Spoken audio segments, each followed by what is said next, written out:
Good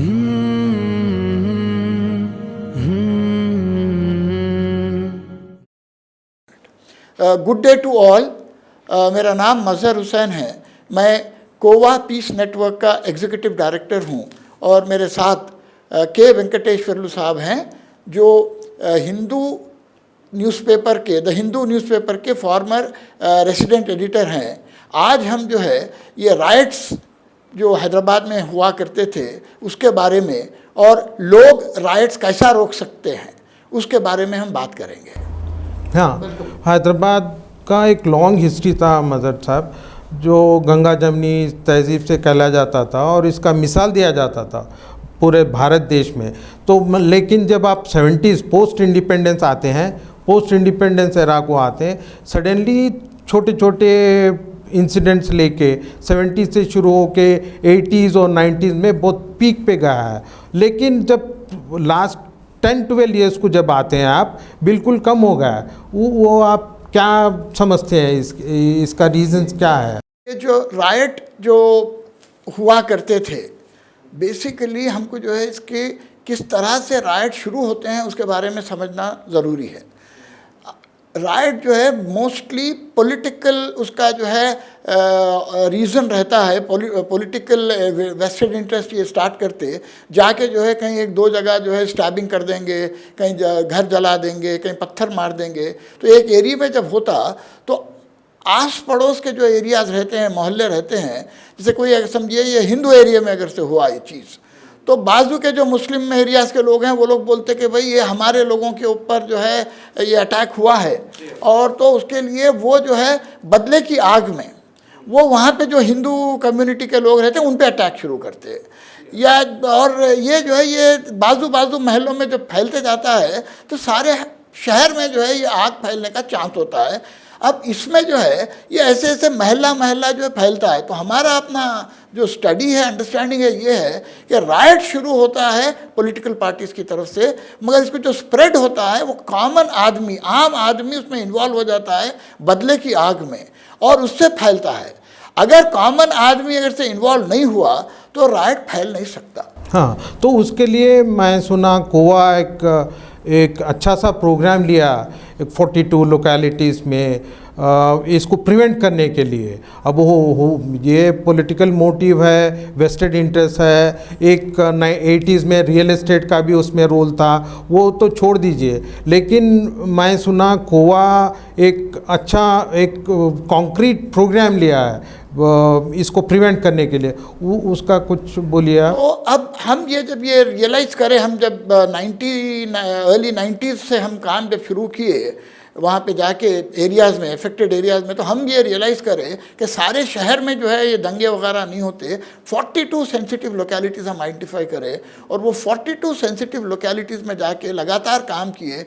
वहाँ पे जो है जो अच्छे लोग रहते हैं उनको जो है हम आइडेंटिफाई करें, दोनों कम्युनिटीज़ के भी, उनको साथ बिठाए, बैठे और कंटिन्यू बातचीत करते रहे। और हम उनसे ये पूछे भाई राइट जब होते हैं आपका कुछ फ़ायदा है क्या? तो वो लोग, हर आदमी यही बोलता है, और इवन यंगस्टर्स को भी हम इन्वॉल्व किए, वो लोग बोलते हैं हमारा कोई फ़ायदा नहीं है इसमें, जो है हमारा तो हमेशा नुकसान ही हुआ है।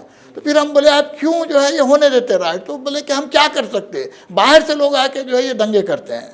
तो जब हम उनसे ये बोले कि भाई आप लोग मिलके अगर अपना जॉइंट पेट्रोलिंग करते हैं, जॉइंट जो है अगर से एक्शन लेते हैं, कोई सामने से ना आए, तो आप जो है कम से कम अपने महल्ले का जो है आप जिम्मेदारी ले लीजिए, आपके महल्ले में कुछ नहीं होगा। तो ये बात हम जब अलग अलग जगहों पे करें, लोगों की जब बात समझ में आई, तो दोनों कम्युनिटीज़ के लोग मिलके उठ के ठहरने लगे। जब भी टेंशन होता था या जब भी कोई राइट का अंदेशा होता था तो इसमें किसी भी कम्युनिटी में फैला नहीं राइट। तो इससे जो है एक बात ये समझ में आई कि ये जो स्प्रेड होता राइट का, इंस्टिगेशन को तो कोई नहीं रोक सकता, कोई भी जाके कहीं भी एक दो स्टैबिंग कर दे सकता, मैं उसको रुकाने का जो है इसमें आम लोग, हर महल्ले के जो ग्रुप्स रहते वो बहुत बड़ा रोल कर सकते। और आज भी और फ्यूचर में भी कभी भी हमको जो है अगर से राइट रोकना है तो उसमें जो है ये आम लोगों को जब तक का हम इन्वॉल्व नहीं करेंगे ये कोई राइट नहीं रोक सकता, ना पुलिस ना कोई बड़े से बड़ा NGO। हाँ, मैं और एक पॉइंट ऐड करना चाहता हूँ मजहर साहब यहाँ पर। ये रॉयट जब भी होते हैं, अब वो खून खराबा थोड़ा बहुत होता है, वो तो ये है, लेकिन आम आदमी में भी जो बहुत ही गरीब है उसका नुकसान बहुत होता है। तो मैं समझता हूँ, आप जैसा बोले, वो शुरू होता पॉलिटिकल, उसके बाद में इट बिकम्स कम्युनल, उसके बाद में आम आदमी हाउ उसको माइंड पूरा पॉइजन कर देते हैं। ये पूरे अफवाहें हैं, आधे पूरे अफवाहें, उधर तुम्हारे लोगों को मार दिए, इधर उनके इनके लोगों को मार दिए, या उनके लोगों को मार दिए, वैसा करके पूरे कॉमन पीपल को माइंड पूरा ख़राब करते। तो उसके बाद में ये हो जाता है। मगर एक चीज़ मैं देखा मदर साहब, मैं ये राइट्स इतने साल कवर करके, जब राइट्स होता तो वो रहता थोड़ा बहुत फीलिंग, मगर जब राइट्स होते ही जब कर्फ्यू लगता वो एक 10 days, वो I think people realise, realisation dawns on all the common people that what we have done is wrong. वो एक स्टेज वैसा भी आता, वो स्टेज पे क्या होता, वो स्टेज आने के बाद में people start realising that what we have done is wrong.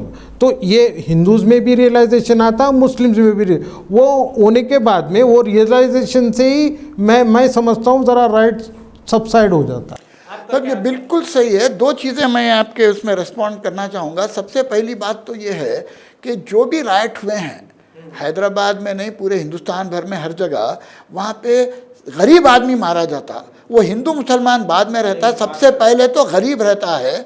और कहीं आप नहीं सुने होंगे ज़्यादा कोई मिडिल क्लास एरियाज़ में या अपर मिडिल क्लास एरियाज़ में, जुबली हिल्स और बंजारा हिल में राइट बोल के नहीं सुने होंगे, वहाँ पे भी हिंदू मुस्लिम रहते, ऑलमोस्ट इक्वल प्रोपोर्शन में रहते। तो ये जो है, सबसे पहले तो हमको ये देखना है कि राइट क्यों नहीं होने देना है, क्योंकि गरीब आदमी को बचाना है हमारे को।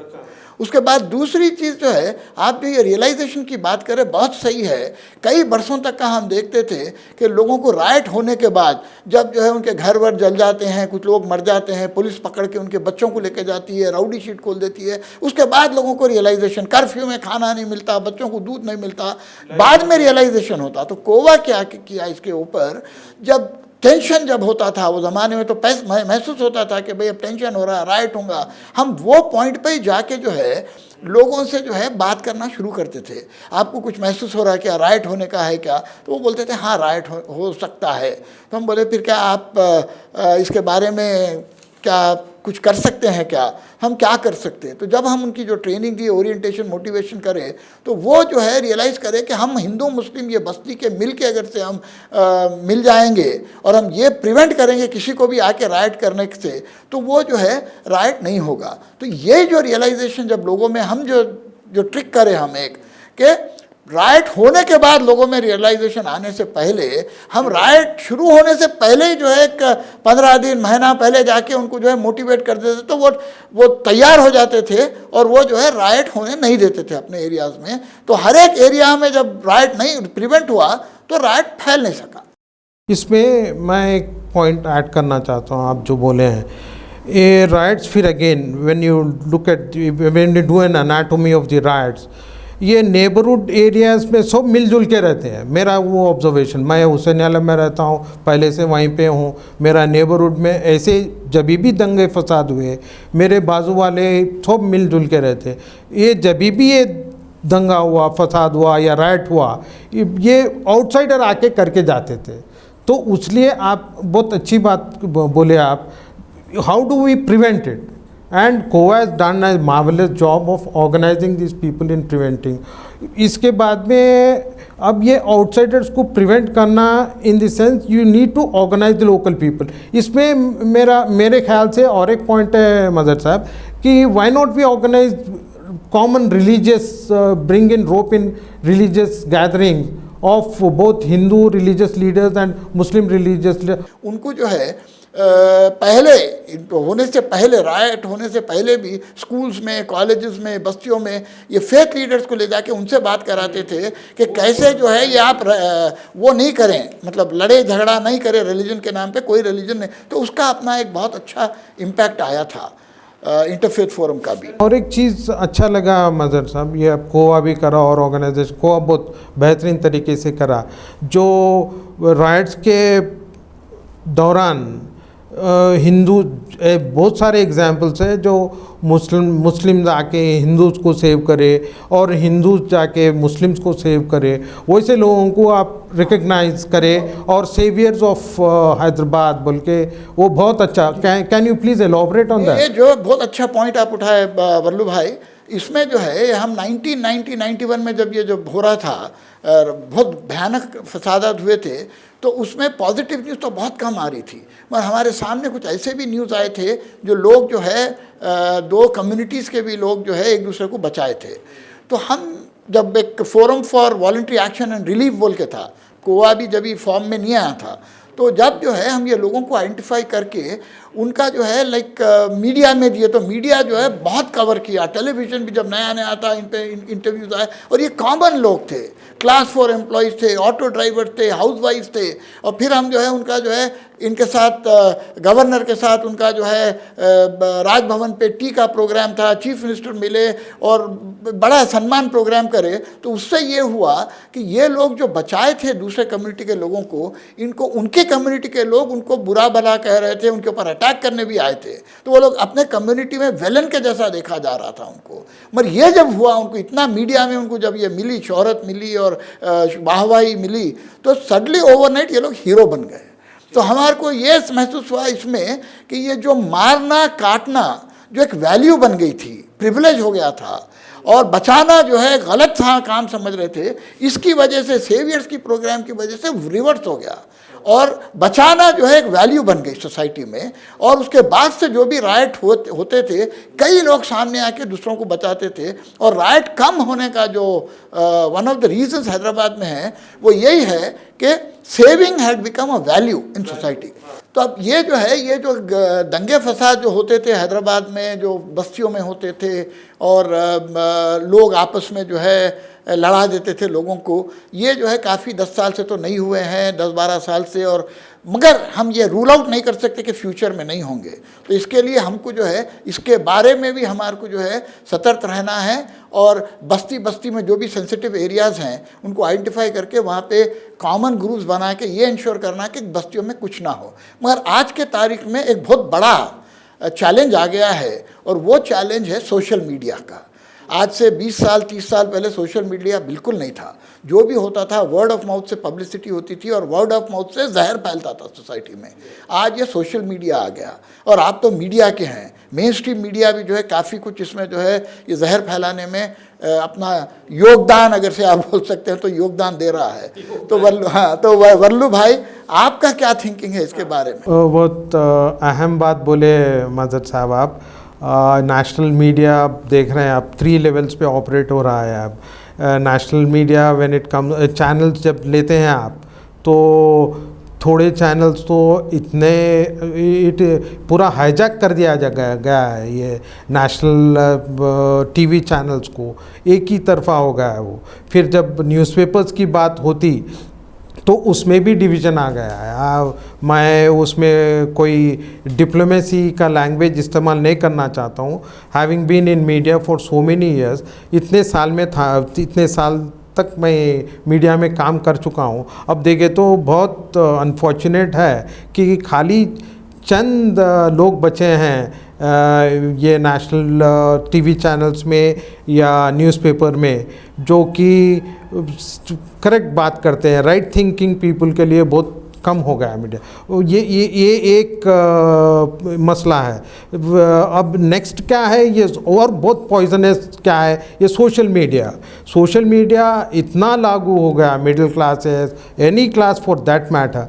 तो ये व्हाट्सएप ले लेते हैं, उस पर कई चीज़ें आते हैं, उसको कोई फैक्ट चेक नहीं करते, कुछ नहीं, उसको देख के और फैलाते जा रहे हैं, विच इज़ रॉन्ग। ये हम लोग जब भी सोशल मीडिया पे कुछ भी पोस्ट आता उसको उसका बहुत तहकीकात, अपना पर्सनल रिसर्च या कोई फैक्ट चेक को बेच के जब आप कंक्लूजन को आके जब भी जा सकते हैं आप, वैसे ना कि आप जो आ रहा वो भिजा दे रहे, एक मैकेनिकल वे में आप भिजा दे रहे, मगर उसका नुकसान बहुत कुछ हो रहा है। सोसाइटी, इंडियन सोसाइटी, पूरा सोशल फैब्रिक और जो सिंथेटिक कल्चर है हैदराबाद का बोलो या there are many cities across Hyderabad, ये चीज़ ये बहुत हार्मफुल हो गया है और ये दहशत इससे और बढ़ रहा है। आप या ये दिल्ली का जहांगीरपुर को देखिए या राजस्थान देखिए और कहीं देखिए, ये सोशल मीडिया के वजह से बहुत कुछ और स्प्रेड हो रहा, इसको हम रोकना चाहिए। कैसा रोकेंगे आप जब देखते हैं कोई पोस्ट को, you should not be carried away. ये क्या है, कोई जिसको काम और कुछ दाम कुछ नहीं रहता वो कुछ डाल देता, आप उसको देख के आप कंक्लूजन को आके आप इमोशनल हो जाके कुछ कर रहे हैं, वो बिल्कुल गलत बात है। हम ये जो आम लोग किस तरह से इसको जो है ये फैल रहा भी आम लोगों की तरफ से है, चाहे होता है जो दंगा जो है फील्ड में होने दो या जो ये सोशल मीडिया के थ्रू जो जहर फैलता है, तो मैं समझता हूँ आज आम लोगों के लिए बहुत बड़ी चुनौती हो गई है, बहुत बड़ी जिम्मेदारी है। वही जो है इसको जो है रोक सकते हैं और इसको जो है देश को पॉजिटिव डायरेक्शन में ले जा सकते हैं। गोवा में भी हम एक जो है चेक इट प्रोग्राम बोल के बनाए हैं, जिसमें जो है हम 100 लोगों को ट्रेन किए हैं। उसमें लोग जो है अपना जो भी अगर से फेक न्यूज़ है उसको जो है चेक करते हैं और बताते हैं कि ये फेक न्यूज़ है या करेक्ट है। बट वो चेक इट करने से पहले, या जिसे मैं समझता हूँ कि सबसे पहले हर एक की अपनी जिम्मेदारी है कि वो जो है और उसको चेक करना चाहिए। अगर से कोई चीज़ आ रही है, उनको ये समझ में आ रहा है इससे सोसाइटी में दूरियां बढ़ सकती हैं, नफ़रत बढ़ सकती है और जहर ज़्यादा फैल सकता है, तो उसको जो है रेसिस्ट करना चाहिए, उसको नहीं अपने पास ही रोक लेना चाहिए, उसको फैलाना नहीं चाहिए। और फिर तीसरा और एक जो ख़तरा जो है आज ये सोशल मीडिया की वजह से, पहले क्या होता था जब राइट होते थे तो आपको महीना 1.5 महीना लग जाता था वो फैलने के लिए, जहर फैलने के लिए सोसाइटी में, फिर एक चिंगारी आती थी कहीं से और उससे राइट होता था। आज जो है सोसाइटी में सोशल मीडिया की वजह से जहर जितना चाहिए आपको फैल चुका है और हर सेक्शन में फैल चुका है। वो जो है educated section, literate section, professional section, हर एक में ये जो है ये फैल चुका है।